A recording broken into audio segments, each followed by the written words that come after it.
CBS. Enjoy the show and best of luck to your team.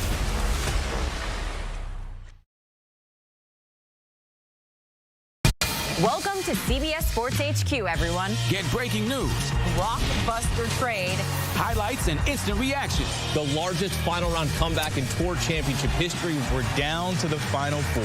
I just want to take time to analyze what we see in this greatness. Certainly a tight contest going into the final minutes. big news coming out of the NFL today. Talk winners and losers with a guy who's already a big winner. CBS Sports HQ. It's all sports, all day long. Welcome to CBS Sports HQ, everyone. Get breaking news, Blockbuster trade, highlights, and instant reactions. The largest final round comeback in Tour Championship history. We're down to the final four. I just want to take time to analyze what we see in this greatness. Certainly a tight contest going into the final minutes. big news coming out of the NFL today. Talk winners and losers with a guy who's already a big winner. CBS Sports HQ. It's all sports, all day long. Meanwhile, on Paramount Mountain. Okay, we have the northern face, the southern face, and... the Sylvester Stallone face. Of course. Hey, how you doing? How you doing? Is that Dad? Yeah. No, don't sneeze. Oh, dear God, no. Hold it. Hold it. Don't do it. No. Ha! Gesundheit. Thank you. You're welcome.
Our coverage of the 87th Masters is presented by Mercedes-Benz. The vehicles are electric. The feeling is all Mercedes. 18 holes behind us and a heck of a week ahead. The numbers and the names equally outstanding at the 87th playing of the Masters. 65, the pace car, driven by the likes of Hovland, Rahm, and Koepka.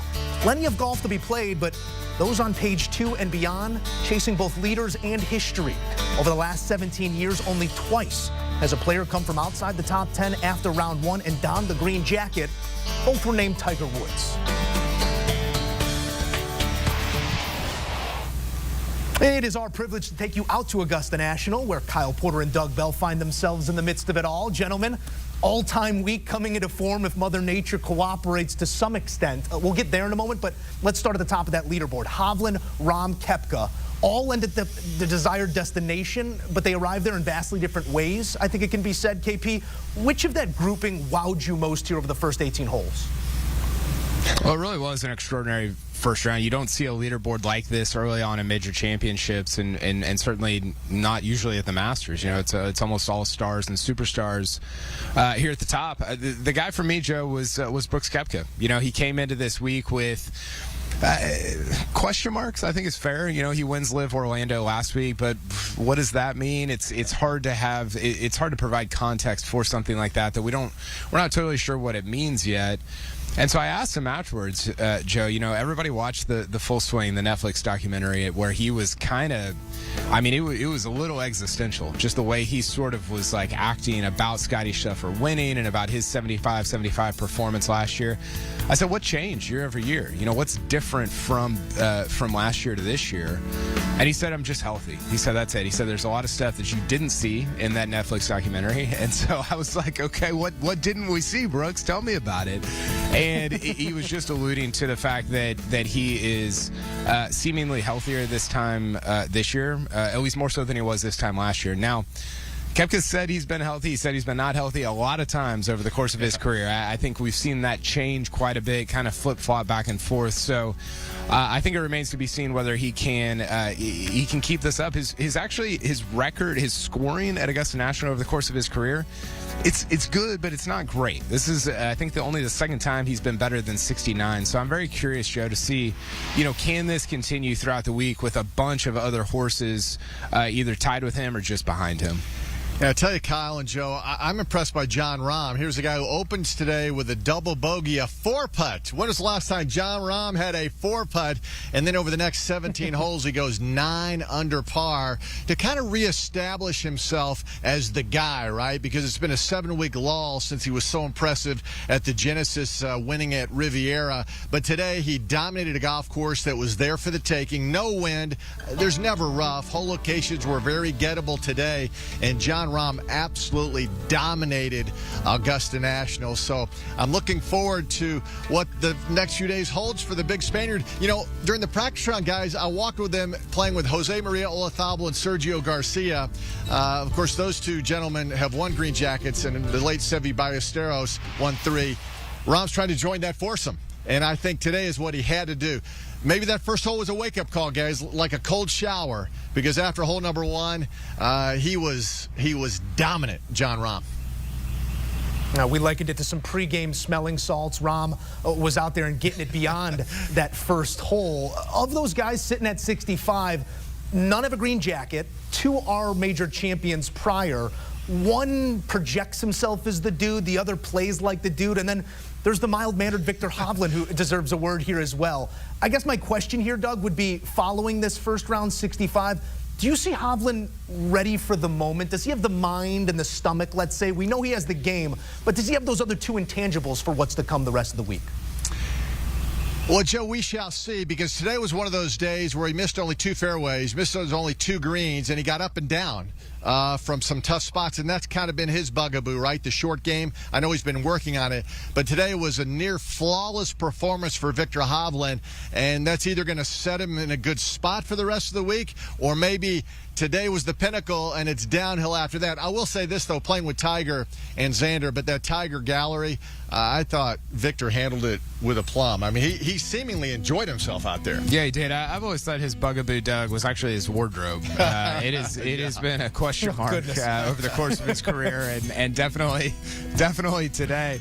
Joe, I talked to somebody who actually watched him warm up with his short game today and said, I don't know, man. He kind of looked like one of us with the wedges out there. So I think actually going out and shooting 65 was, I don't know if it's a surprise, because you can ball strike your way around this place and not necessarily need to be creative with your short game if you're not in some difficult positions. The problem that I see, Joe, you're going to find yourself in some difficult positions over the next 54 holes. Does the short game hold up under pressure in the heat of the moment at Augusta National with the Masters on the line? I think that's a big question mark. But I will say his experience of the Open Championship last year, Doug, playing in that final pairing with Rory, I don't think that's nothing. I think that's a valuable thing to sort of take into the rest of this week. And the more you can kind of feel what that feels like to be where the air gets a little bit thinner, where it's a little bit harder to breathe, I think the better for these guys trying to chase down a major championship. Reports from the grounds that if you get close enough to that polo, you can actually smell the azaleas. Guys, here, the rub for those three in the lead. Since 1981, just 4 first-round leaders or co-leaders have gone on to win. We'll see how it all plays out. You mentioned the horses, and Doug, you mentioned Tiger. So let's go there next. The 5-time champion didn't comport himself well here. 2 over 74, struggled on approach, most notably. Red numbers are going to be required tomorrow to see the weekend. Cut tentatively shaping up around 1 over. Doug, he said the leg did not feel good. The back did not appear to give him any more ailment than we've seen in recent appearances.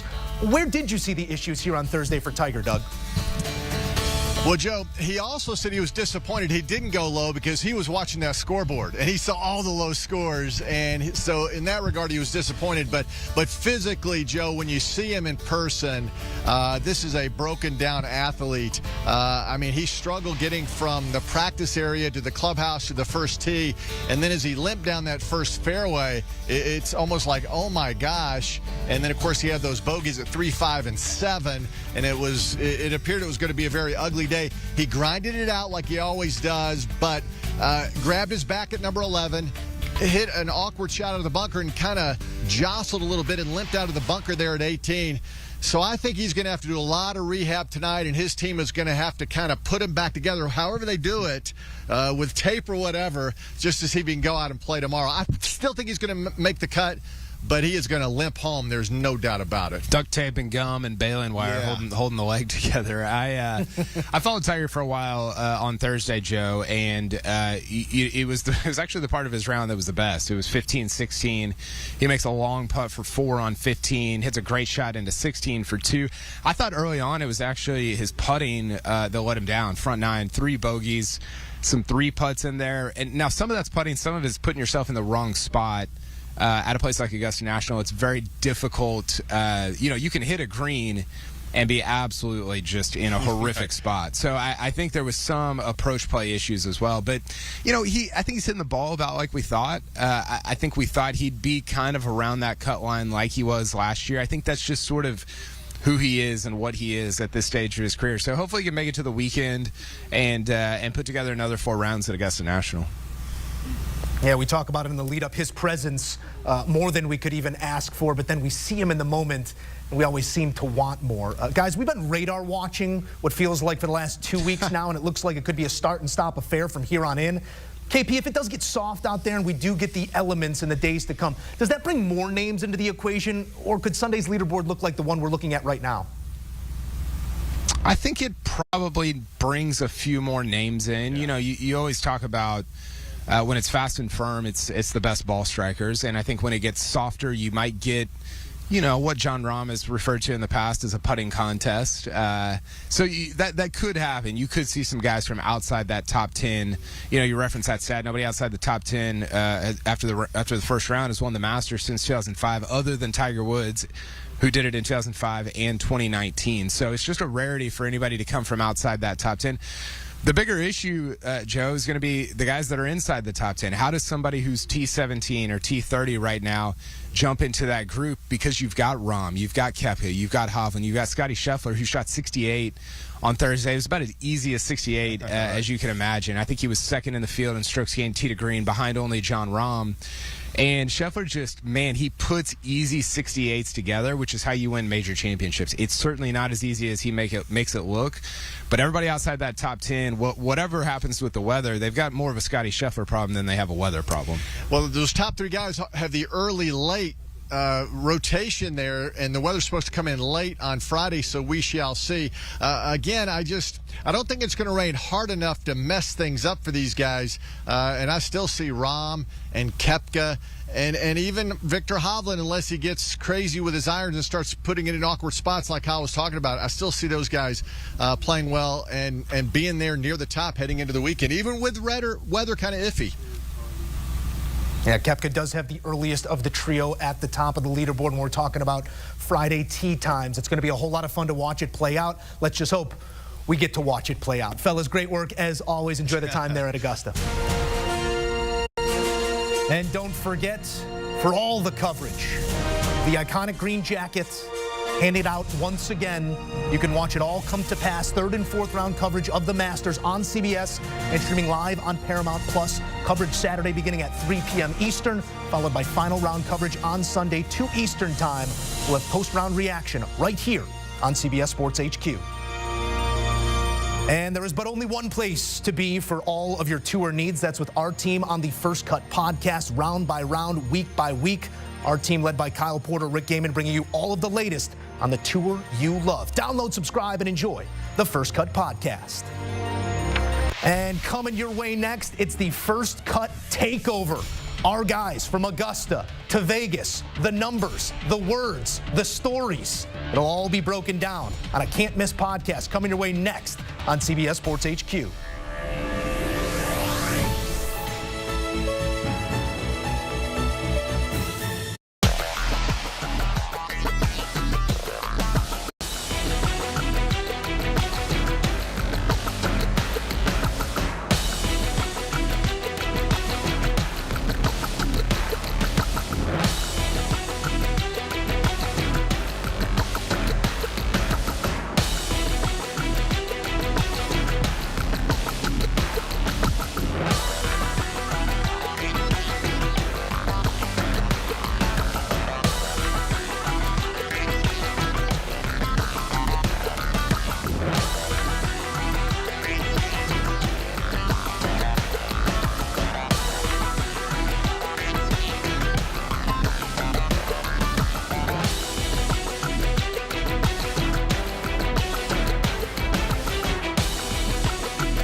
Welcome into the First Cut Podcast, round one recap for this week's Masters, joined by Mark Immelman and Kyle Porter. Mark, we'll start here with you. Welcome. Big day, big week.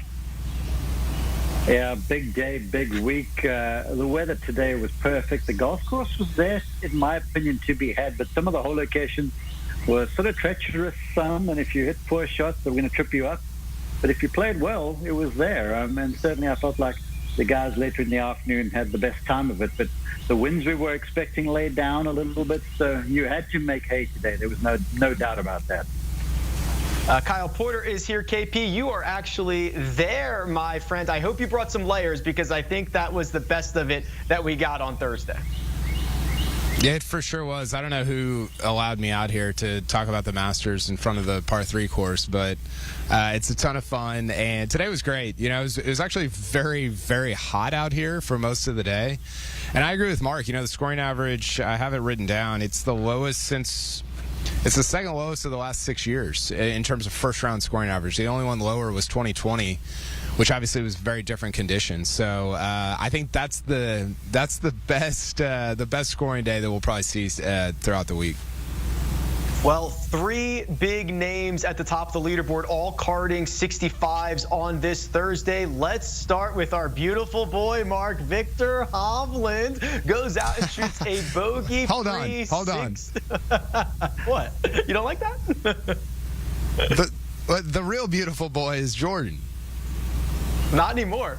Not until Okay. You are leading the Masters with a 7 under 65. That's how you become our beautiful boy, who is Viktor Hovland. And Mark, he was pretty stout on this Thursday. He made an eagle early in his round on number 2. He got into a couple of awkward spots, but was able to extract himself with some savvy ups and downs. And Viktor now putting himself in contention here right out of the gate. He certainly did. And look, I love Viktor just like you do. He's one of the great guys on tour. But when you wear a golf shirt like that, you better shoot 7 under 65 to back that thing up. And what he did so well is a continuation of what he's done early in the season. He's done some work on the golf swing with Joe Mayo. They've eliminated the left miss largely, so he's got that fade shot he can go to. And when you can dial and sort of set up a one-directional miss, especially around this place where a lot of the trouble is down the left-hand side, you can play some offense, and Viktor certainly did. And he made the saves like you referenced when he was in trouble, and he made some long putts when he needed to. So it was a really sound day, but the truth of it to me is what I saw of Viktor, he didn't look stressed at all. And always at the Masters, you're playing with this level of uncomfortability, and he looked as comfortable as anyone in a very uncomfortable situation. Yeah, it's funny, Rick. I think the No Lane Up boys tweeted I think it's the Godfather meme. They massacred our boy with the Jay Lindenberg gear. It looks like they massacred an azalea bush to get that shirt into production. So I don't know what was going on there. But listen, I think the thing with Hovland is he can ball strike his way around here to the tune of 65, and he did. But the problem is I talked to somebody today who watched him warm up like with his short game, and he was like, I don't know what he was trying to do, but it was not good. Like, he looked like one of us trying to chip out there. And there's going to be a moment this week, Friday, Saturday, Sunday, whenever it is, where he gets himself into multiple just bad spots on the course and needs to get up and down. And those are the moments that I think are going to be the most fascinating for Hovland, because it's like, what do you have right here? There was a clip of him, was it last year, Ray? Maybe 2 years ago, chipping at Augusta, and he was like, it did look like one of us. This is a very difficult place to chip, as I'm sure Mark can elaborate on. But I'm really interested to see how that goes for him. But I do think the experience of playing in the final round with Rory at the Open last year is not. I think that's valuable. I think that's a real thing, and I think he'll benefit. You don't carry that momentum or anything like that, but he'll benefit from, you hear guys talk all the time, what did that feel like? Do you know what that feels like? And Hovland kind of does now, and he will even more so if he continues playing like this. Also, no stranger to Butler Cabin, sat next to Tiger Woods as low amateur in 2019. Jon Rahm, Mark, got off to A pretty slow start, smacked in the face with a 4-putt on number 1, ends up making double, gets both of those back immediately at 2 and 3, and then turns in to Jon Rahm, shoots a 65. He was one of the big 3 that everybody was talking about before this event started, and he certainly proved it on this Thursday. He did, and kudos to him for the quick bounce back after that double you referenced. But for me, people will talk about the Augusta National and they'll say it's a second shot golf course, which it is. But the key to making it a second shot golf course is to play from the fairway. And he made a change to the driver. He added a degree of lock to the face, the way they bent it. So he's got a little bit more spin on the golf ball, which makes the ball easier to curve. So that two-sided miss, that pull option cut he had going on for the last few weeks, which had him sort of playing defense with the approach shots a bit, that has sort of gone away because he drove the ball well. He played from the lion's share of the fairways. That allowed him to play offense. KP can speak to how good this guy is with the irons because Kyle likes what Jon Rahm does. And today he just looked bulletproof. He honestly did. He looked like the Jon Rahm who showed up at the beginning of 2023 and looked just downright unbeatable. And to open with 65, right now, he's cutting a pretty ominous-looking figure because the game does look complete. It does. I think Jon Rahm doesn't get enough credit for. I don't know if this is the right term, but just his ability mentally. Like he gets a lot of flack for his emotions and like being out of control and all that stuff. Mentally, he's pretty tough. At major championships, how many times have we seen this? Oh, he made double. Oh, he bounced back with 3 birdies in his next 6 holes, in his next 7 holes, whatever it is. He seems to do that a lot at big boy tournaments. And now he didn't play great at the majors last year, and he's had stretches where he's kind of been down a little bit. But I thought his mental ability to bounce back from a 6 at the first hole, especially coming in with honestly not really any momentum over the last month. He had a WD. He was lost 5 down to Billy Horschel at match play. There wasn't a lot of juice coming in. You make a 6 at 1, and that's a little jarring off the top. You start the Masters with a 6, and then he plays the next 17 and 59, and you're like, this is unbelievable. So I want to give him credit for his ability to mentally kind of bounce back from some stuff, because I don't know if he always gets physically. He gets all the credit for his giftedness and his work ethic and all that, but I think mentally there's actually some real fortitude there that he doesn't often get credit for. Yeah, drove it beautifully. Second in strokes gained off the tee this Thursday, too. Gordon Sargent, clipped by the Vanderbilt sophomore. But a 65 for Rahm, our third 65 of the day, Mark. 1, Brooks Koepka. Kyle talks about fortitude at major championships. The mentals of Brooks Koepka at major championships may be second to none. I count 1 bad swing. Yanked it left on 13, ends up making a bogey there. Otherwise, he was pretty spotless around Augusta National. He was, and he had that Brooks Koepka about him again, with the Brooks that really, I don't care who you are, where we're playing, it's golf, and I'm going to just out-muscle you. And the thing that was the most impressive to me was how fit and healthy he did look. He'd been telling us for the longest time that, the body's not good, the knee's not there, I can't support my golf swing enough. But here of late, we've heard him saying, look, I feel good. I feel 100% again. And truth is, Brooks looked 100%. And with respect, color me surprised. I was like, all right, I'm keen to see how it is coming in here because the pressure level here is infinitely different to where he has been playing. But he made putts that mattered. He had shots that meant something. And he looked like he was right back in that major championship saddle. And I was like just fobbing people off, doing his thing, hitting balls hard in the fairway. And he played the game, cobbled together to me a really sound day. And it was good to see. And I, again, will admit that I was somewhat surprised to see it. But, man, did he look good. Yeah, I was surprised, too. I was actually surprised, Rick. This is only his second round at Augusta National better than 69 ever. He had a 66 before, I believe. That might have been in 2019 when he finished T2. And then 65 today. I asked him afterward in the presser, because I was curious about, think about a year ago when the Netflix deal came out in February, I guess. But it was showing what happened a year ago when he's got this existential, should I even play golf thing, anymore going on. And you know, Scottie Scheffler's going on to win the Masters, and it was like this whole like just dramatic, and you're like, man, what is going on with Koepka? You know, that was just 2 months ago when that episode came out, and I asked him like, what's the difference between now or between you know, a year ago and right now? And he said it's the injury thing. He said he's just healthy. He said he's almost back to where he was prior to anything happening, any of the like knee stuff going on. And so you hear that, and I'm like, I want to believe that, because I think majors are just more interesting when Koepka's involved. He's just such a fascinating, historically great character in the game of golf. But he's said a lot of things, Rick, and you've been on this. He's said a lot of stuff over the years about his knee, about his injuries, up, down, good, bad. And you can't ever like pin him down on it. It always seems like the story's not changing, but there's just always like, oh, well, this, then that. And so I'm like halfway bought into the 65 and him kind of running the field here, and then halfway I kind of want to see something else on Friday, just because of the injury history and because he hasn't been all that great at Augusta National over the course of his career.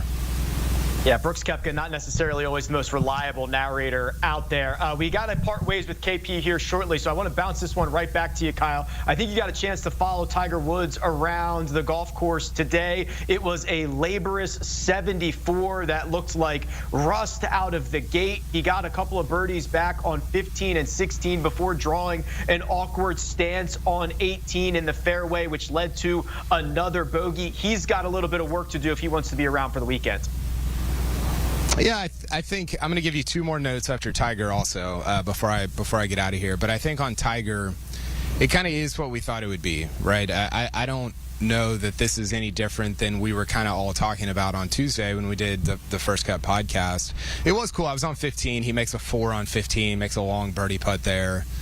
And then 16, he hits one tight and makes a birdie there. So birdie to kind of get it back to something respectable.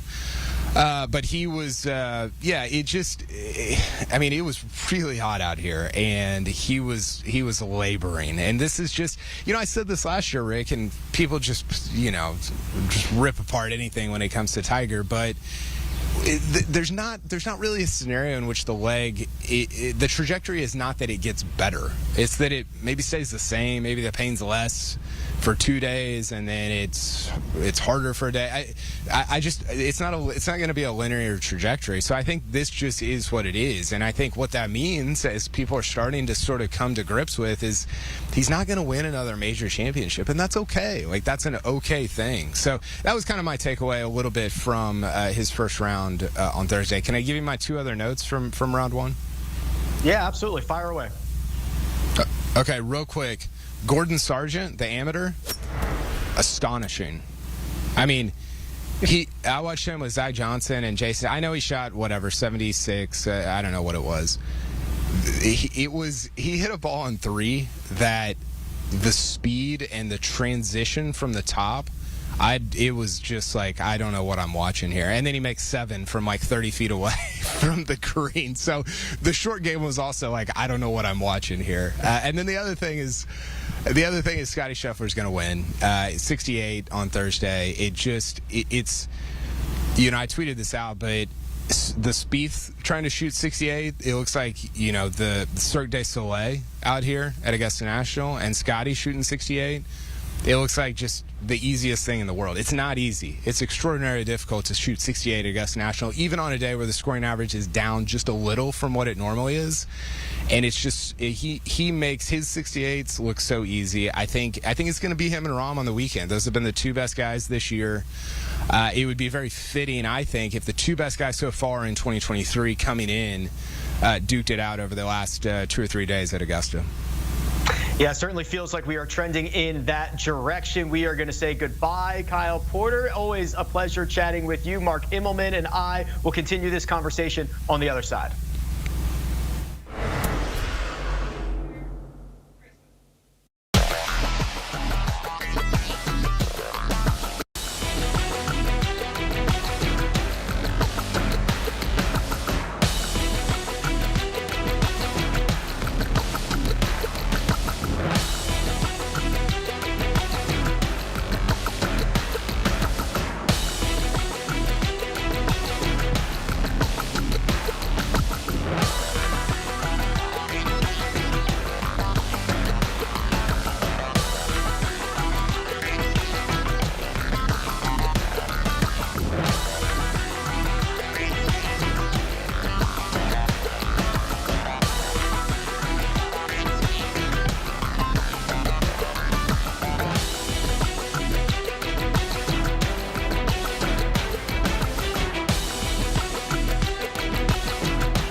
Welcome back to the First Cut podcast. Rick Gehman here with Mark Immelman. Mark, let's continue this conversation from Thursday at Augusta National. Tiger Woods, obviously one of the major storylines coming into the week. It was a 2 over 74. A lot of limping, a lot of wiping sweat off the brow. What did you see from Tiger, and what's he going to have to do to continue this quest into the weekend? Well, the reality of it is, to me, Rick, and everyone's talked about this, but it was exposed today because Augusta National is a very, very difficult walk. You're playing from there are 18 even lies, there are 18 flat lies on this golf course, and those are the 18 tee shots you have. Otherwise, you got downhill, sidehill, uphill. You're walking on inclines, so there's a lot of stress on your lower part of your legs, your glutes, your ankles, and such. And I'm going to sound maybe a little medical in all of this, but with all of the stuff is going on in that ankle, that bad ankle that he had surgically repaired, miraculously so, the body's defense to stress is inflammation. And inflammation brings pain. Then after the round, he's got to go and sit in ice bars and have treatment and stuff for hours on end. He said so to reduce inflammation. But that starts to build up, right? So after today, I'm sure with the heat, with the walk, with the stress of the golf swing, there's a whole bunch of inflammation, so he's in pain. And honestly, the truth of that is that's going to continue to build. So for him to make the weekend, he's going to have to do Tiger stuff. He's hitting it fine. He said so. I've watched him practice in preparation. The speed was there. The iron game, it looked controlled and such. The short game was a little ragged today, but that's to be expected. These are demanding greens. They're fast. It's a major championship, and he's been likely to run if he was a racehorse. But my main concern is the walking, and it came to fruition today. So I think he'd be pulling rabbits out of hats to find himself some weekend action because it's just going to be grueling from here on in. That 2 over 74 was losing about a stroke and a half to the field, so he's got to make up a little bit of ground on Friday. Our defending champion, another guy who was present at that champions dinner on Tuesday night, Scottie Scheffler, shot a 4 under 68. And Mark, we talk about this all the time. That was the worst round he could have shot. That was the worst score he could have put together because Scottie was burning edges left and right. He made 0 putts and is still just 3 shots off the lead. He just looks so complete right now. And I'm going to sound like the old guy on the podcast and reference Bob Jones, okay? And Bob Jones was quoted, highly quotable, but said that he felt like golf was a game played on a 5-inch fairway. That space in between your ears. And, you know, golfers will reference that as if it's the 15th club. And Scottie's 15th club is working better than the 14th club right now, which is the putter. And the way he's responding to some disappointment, the way he's responding to good shots, the way he's just navigating his way around this golf course, looks like he's figured out the conundrum. And more importantly, looks like he's figured out Scottie Scheffler, and then add to that the fact that this is a marathon. He knows what the drill is. He's won one of these before. He's coming in here on rampant form. And it just looks like he's completely cool with the fact that he knows if he does 68 4 times, he's likely winning. If he does 68 and a few 69s, he'll be contending, and we know he can finish. So he just looks so okay with everything right now. And I made a point to a function I did a couple nights ago with Larry Myers, and they asked about Scottie Scheffler. And my response was this. I was like, you know, everyone wants to be a leading man, but not everyone can be a leading man because when the spotlights are on, the pressure is up and stuff becomes a little more heightened and your body performs differently. Scottie doesn't appear like he thinks he's a leading man. He's kind of just a bystander in his own life. He's like, I play golf well. That's what I do. I'm a Christian man. I believe in my faith. So he's putting golf so much in perspective that all the pressure that everyone else is putting on themselves, Scottie's just deflecting that stuff like this all the time. He's like, look, I'm a good golfer, but I'm not necessarily the leading man right now. And I think that's really cunning on his behalf to sort of just alleviate some of the stress, because today you could see he was stressed, but he wasn't panicked ever. And if you can go around your 4 rounds without some panic going on, you're going to be in good shape. I know that for certain. I've watched it happen in my family. Those 3.5 strokes he lost with the putter, the 7th worst putting round of Scottie Scheffler's career, still very much in the mix. Pretty good way to do it. Jordan Spieth, yeah, we're at Augusta National, Mark. We've got to talk about Jordan, and it was the full Spieth experience on Thursday. He made a bunch of birdies. He made a mess of 11, ball in the water there. He made a mess of 13, double bogey, ball in the water there. This is the full Jordan Spieth experience en route to a 3 under 69, still very much in the mix. Yeah. Look, as you know, I'm on the Amen Corner channel this week, and it's a special stretch of holes, and it's the kind of stretch of holes where if you play a couple holes even par and you make a birdie on 13, you're in good shape, right? So Jordan hits it in the middle of 11 fairway, tweaks one left, cardinal spin in the water, but makes a Spiethian type bogey. And I was like, all right, we're okay. Then on 13, he hits a wide right tee shot in the pine straw, and we go to break, and we see the ball tumble down into the slide, downslope, pine straw. I'm like, layup. Next thing, he comes out there, and he's trying to fizz long iron out from there. And I'm like, this is asinine, Jordan. What are you doing? Your wedge game is that good. You pitch this back in the fairway. You wedge it on the green. You give yourself a look. And then he makes double, and he actually apologized on our show. I don't think you would have seen it on the main show, where after he hits the long iron in the water, the tributary to Rays Creek, he actually looked at Michael Greller and said, I'm sorry. So he apologized because clearly Greller disagreed with what he was doing. But anyway, to his credit, he bounces back with birdies on 15 and 16. So, look, he's still in the mix, but he cannot afford to make any sort of silly decisions like he did on 13 today. I can forgive the bad swing from the fairway on 11, but that decision on 13 was unforgivable. And I was somewhat surprised given how mentally acute he ordinarily is.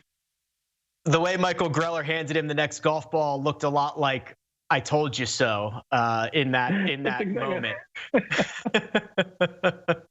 We'll end here with the guy trying to complete the career Grand Slam, Rory McIlroy, and with an opening even par 72 around Augusta National, he's not truly in the mix, 7 shots back. There's still 54 holes to go, but those opening round early slow starts for Rory continue to haunt him around this place. Yes, I made the comment to Scott Verplank, who's part of one of our digital crews, digital feeds here at the Masters, and he's won on the PGA Tour a few times. And I was like, if you had said to Rory, look, he has 7 of your golf clubs, go play, he likely would have shot in the 60s because he's playing that well. And there was an element of I'm trying too hard, and you could see the frustration set in. But the reality of this is that he sort of got out with 72, and whereas I think he may be disappointed, he's looking at tomorrow and the potential weather as if to say, like this morning when the golf course was a bit more receptive, maybe I can just go out tomorrow and get this thing to 4 under par. And then you have yourself back in the mix because, look, all bets are off when it's over the weekend.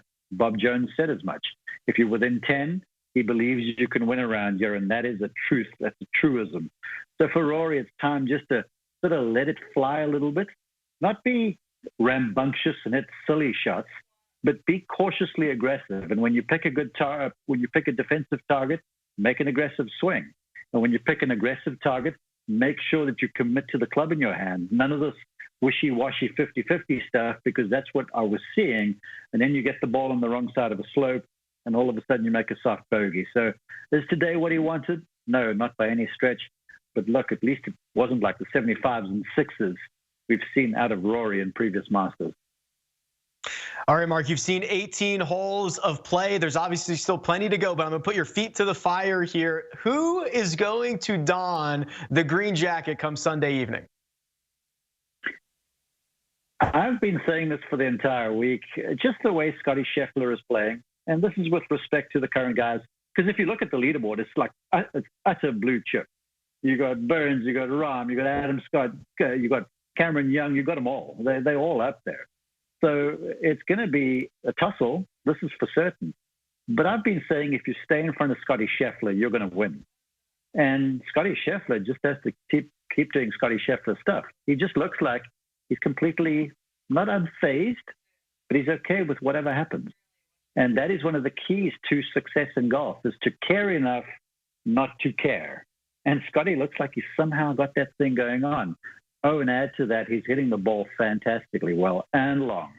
So the par fives are in order. So if he just continues to stack these simple 68s on top of each other, that'll be more than enough. That's Mark Immelman. Mark, always appreciate the insight. If you appreciate this insight, you can get more of it on a near daily basis on the First Cut podcast, which is both on YouTube and anywhere you can get your podcast. This Masters conversation will continue right after these words.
Welcome to CBS Sports HQ, everyone. Get breaking news, Blockbuster trade, highlights, and instant reactions. The largest final round comeback in Tour Championship history. We're down to the final four. I just want to take time to analyze what we see in this greatness. Certainly a tight contest going into the final minutes. Big news coming out of the NFL today. Talk winners and losers with a guy who's already a big winner. CBS Sports HQ. It's all sports, all day long.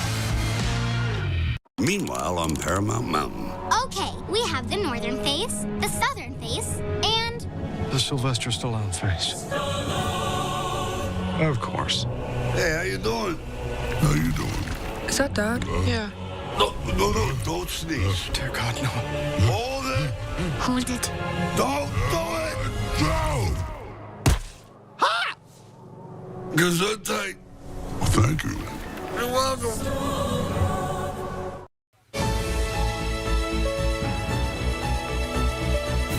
Continued coverage of the Masters is presented by Mercedes-Benz. The vehicles are all electric. The feeling is all Mercedes. Viktor Hovland sure had the feel as he made his way around Augusta National in 7 under 65. Remember back in 2019, Hovland was welcomed into Butler Cabin alongside Tiger Woods as a low amateur that year. Today, the 25-year-old Norwegian took his first step back towards the cabin, again with Woods by his side. Through 18 holes, Hovland in a three-way tie atop the leaderboard at 7 under. Our in-depth coverage continues as we say hello again to the host of the First Cut podcast, Rick Gehman. Rick, let's start right there at the top of the leaderboard, specifically with Viktor Hovland. Interesting day here as he just methodically clipped birdie after birdie, avoided bogeys, put himself in the best situation to card the best score possible on this day. The game is there. We have answered that question. What about the mental? What about the guts that it's going to take here over the next 3 days to take on not just this field, but the weather that is also on the way?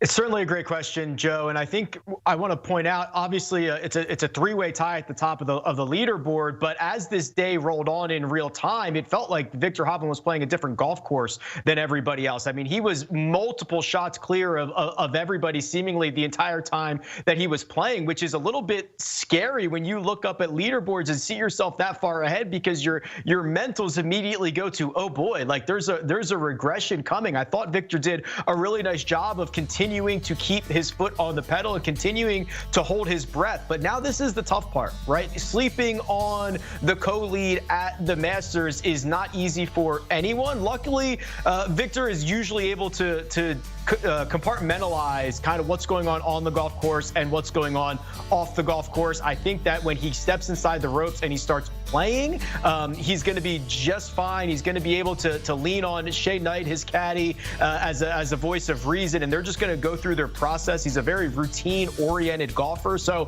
I don't really have any concerns around the mental side of things leading into the final couple of days here. And then if it does start to get a little sloppy, start to get a little wet, hey, he's from Norway. He's certainly played plenty of golf in bad weather. Well-known mist as Viktor Hovland. We'll see how it all plays out throughout this week. He said pre-round that he was nervous to play alongside Tiger Woods, maybe leaned into those nerves, which is something he'll no doubt have to do here down the stretch. By some of the predictive metrics, despite being at the top of the leaderboard, others below him with a better projected chance to win. Scottie Scheffler, one of them, our defending champion, shoots the best opening round score by a defending champ since 2016. And I think it's more than fair to say he left a whole bunch out there, Rick. Do the numbers fit the ideal profile of a guy who is poised to just methodically climb his way to the top of the leaderboard and be there in the mix on Sunday? The Scottie Scheffler opening round stat profile could not be any more beautiful for someone who is about to snap off and win this golf tournament. He lost 3.5 strokes putting on Thursday. It's the 7th worst putting round of his career. When you have your 7th worst putting round of your career, you should be packing your bags because you are going home very early. You are not sticking around to play much more golf. But if you're Scottie Scheffler and you're one of the best players from tee to green, you card a 4 under 68 and you're just 3 shots off the lead in your title defense at the Masters. It is an unbelievable accomplishment that he was able to post a 65, by far the worst score he could have possibly have shot on this Thursday. He was missing short putts. So many opportunities were given away. You could see the frustration on his face. I think after he has dinner and after he sits down and reflects on this round, he's going to be able to kind of forget about all that, realize he's just a couple of shots back. But this is from a statistical standpoint, Joe, about as good as it gets for someone who is still in contention here.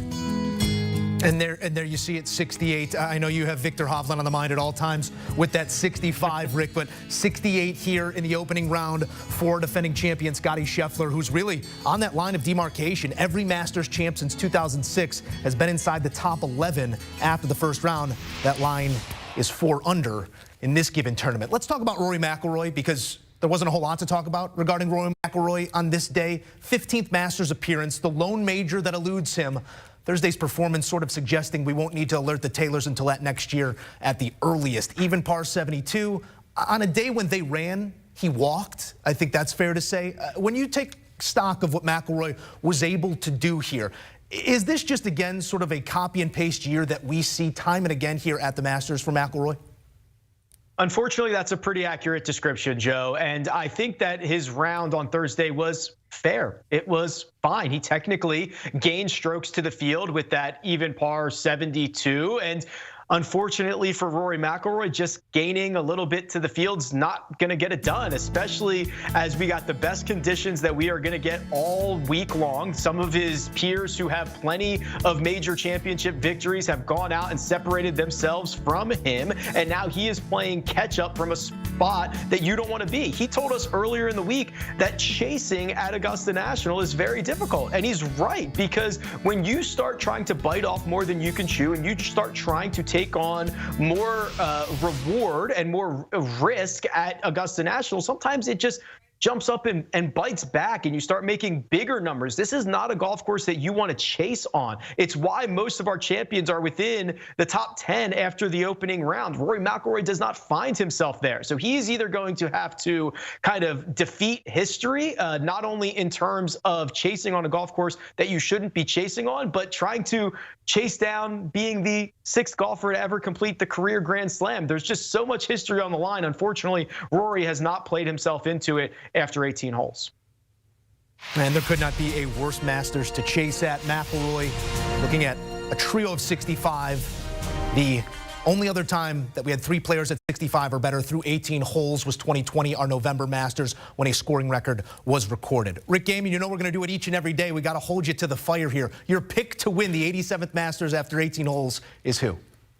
Yeah, I've certainly already alluded to this. He was my pick to win before the tournament started, and there's no reason to go away from it at this point. It's Scottie Scheffler. He has been the best tee to green player for 12 or 18 months. The floor for him is so incredibly high. We got a perfect example of that on Thursday. It is just a matter of if that flat stick is going to cooperate. And statistically, he's not going to putt as bad on Friday as he did on Thursday. He's probably not going to putt as bad as he did on Thursday, on Saturday, or Sunday. So that is all good stuff for Scottie Scheffler, and we don't have to worry about him waking up on Sunday morning this time around wondering if he's good enough to win the Masters like he told us he did last year. This time around, Joe, he knows he's good enough to win the Masters, and that is a very, very scary thought for the rest of the field. And that is why you always listen to Rick Gehman on Tuesday. Rick, we'll see you for round 2. Appreciate you.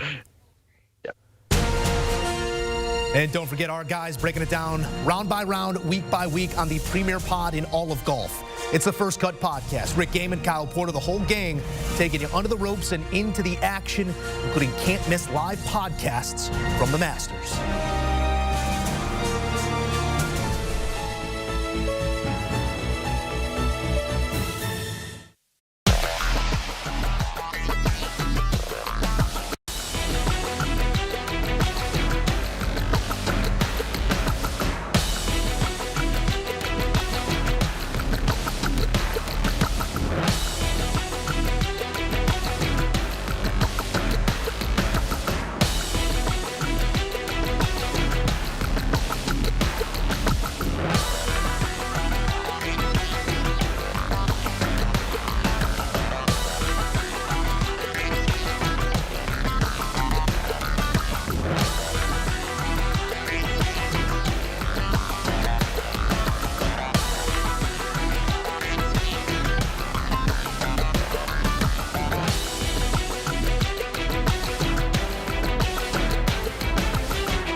streaming on Paramount Plus. We should go to the Super Bowl. I'm in. Inspired by a true story. I'm taking this one. He's cute. One trip. Come on, ladies. Can change your life. I'm at a party with a bunch of kids. I'm 36. I'm a man. You're working on it. Lily Tomlin, Jane Fonda, Rita Moreno, and Sally Field. This has been the best weekend of my whole life.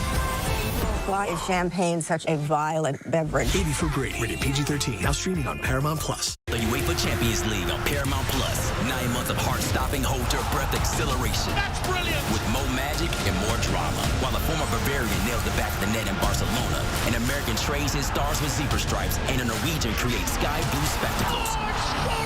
So stream every sweat-soaked second of regulation time, stoppage time, and extra time. Beyond magnificent! This is the best of the best of the best. This is the UEFA Champions League. Stream every match live, exclusively on Paramount Plus. Meanwhile, on Paramount Mountain. Okay, we have the northern face, the southern face, and The Sylvester Stallone face. Of course. Hey, how you doing? How you doing? Is that Dad? Yeah. No, don't sneeze. Dear God, no. Hold it. hold it. Don't do it. Go. Ha! Gesundheit.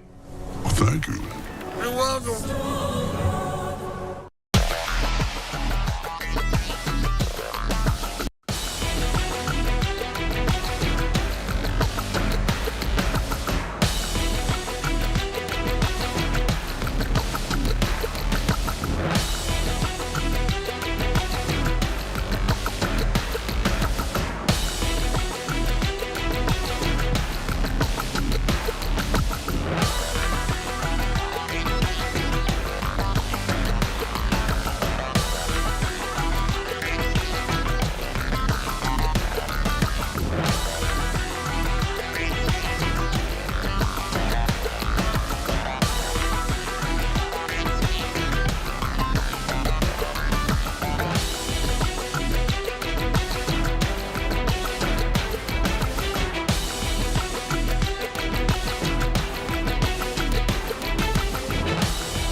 It's a week we circle on our sporting calendars each and every year.